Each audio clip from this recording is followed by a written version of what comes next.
Hi, welcome back to Nessa's Nook. Today I'm going to do something different. I am going to go ahead and I have two small heads of cabbage. And I'm pretty sure the cabbage, because we got sick and we didn't eat any, I am going to go ahead and redo another batch to make into sauerkraut. Then I have a tray ready to go for the freeze dryer. And what I'm going to do is slice up some of this and put it in the freeze dryer to add to soups and such. So I have my 13 cup food processor out here again, but I had learned well after the fact, the heart of the cabbage, I personally like to eat them myself, but I guess you're not really supposed to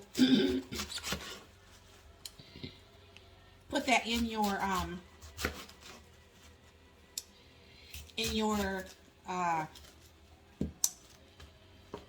sauerkraut. So this time, of course I know this, so I'm not gonna include those. So I'll just cut around that, and of course I'll eat the hearts because I do enjoy eating the hearts of the cabbage. So,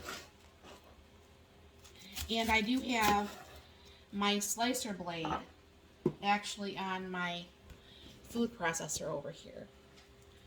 So what I'm going to do is I'm going to cut these in a little bit smaller pieces so it actually fits in there better. And I have a bowl sitting here, and I'll put that stuff, put the cabbage in there, and then I'll figure out how much I want to freeze dry, and I'll figure out how much I want of it. I want to actually make into cabbage for like soups and stuff. So anyways, I'll go ahead and get this started. You're going to hear a little noise. And I have, like I said, the slicer attachment on here.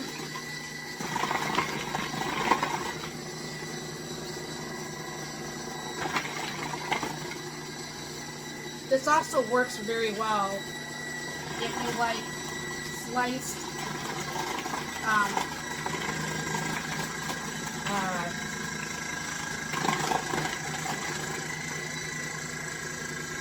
lettuce also. Let me go ahead and shut that down so it's not going to be over full.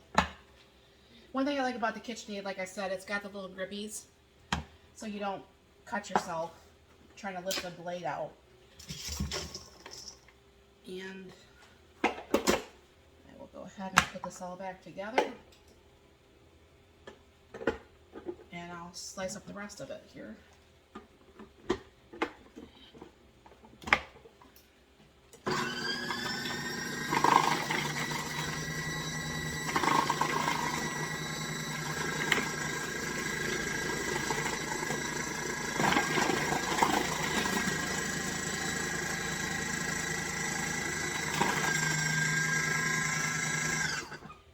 Now I know not everybody has a food processor, and I get that. But for those that do, I mean, this can make very short work of a job that can take a lot longer, that's for sure. And of course, every time I cook something, I tend to make one heck of a mess. You know, obviously be careful because the blades are going to be sharp. And you will see here, I mean, obviously my hands are clean and such. You'll see here, this is two heads minus the hearts. So what I'm going to do is I'm going to fill up what would go on the freeze dryer tray, and then I'll be salting the rest and getting this ready to go for a batch of sauerkraut. This is the batch that will go into the freeze dryer on the large freeze dryer tray. Okay, this bowl, what I have left, is really considered pretty much probably overkill. But what you're going to want to do is sprinkle some salt on here and mix it all around. And then what you're going to do is you're going to let that set for a little bit once you put the salt on there, so the salt can start bringing all the liquid out of the cabbage. And once that happens, then we'll go ahead and get this jarred up. It seems like it's a lot of salt you use, which to me, you know, because I'm not a big fan of salt, it is. but at the same time, it's really not. So, but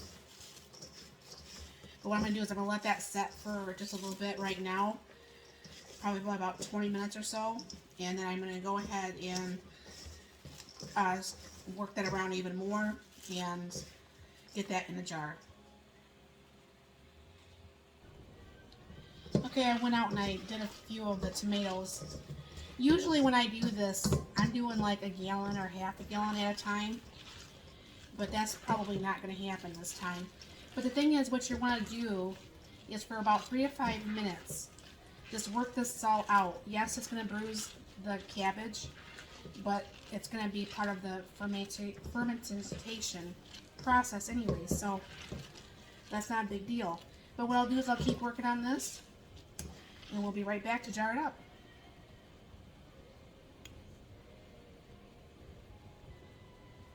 Okay, I think that's about as ready as it's probably going to get. As you can see, when you squeeze, liquid comes out, and that's what you're wanting. So what I'll do is get this put in the canning jar.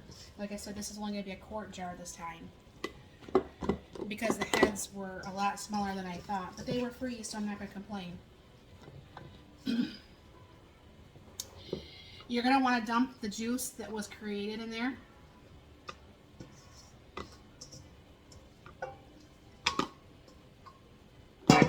Alright. Excuse me. Just came out from outside and it's really hot out there for me. I was tying up tomatoes. So the thing is, what you're going to want to do is mush this down as compact as possible. I don't know if you can see that, but I'm just pushing down, pushing down, pushing down to be as tight as possible. I could have probably almost got away with a pint jar, but that's alright. And a couple years back, when I first started doing this, I did buy what's considered a glass weight. So that's really nice, because what that does, and I usually add the 2, there's a pack of 4 that comes. But see what happens? All the juice stays above the cabbage, and that's what you're aiming for. So I'll do one more shove down with that on there. And of course I just moved the glass. But one more shove down, make sure everything's nice and tight.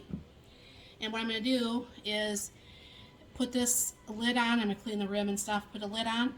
I'm going to go ahead and put this in my laundry room. And every couple days I'll make sure it's burped and stuff. And in about anywhere from 3 to 6 weeks, it depends, I'll have my husband keep trying it and tell me when he thinks it's ready, and then we'll go ahead and put it in the refrigerator. So that makes some nice homemade cabbage, as you can see. So it makes it really nice to be able to have that. But thank you for stopping by. You have a wonderful day.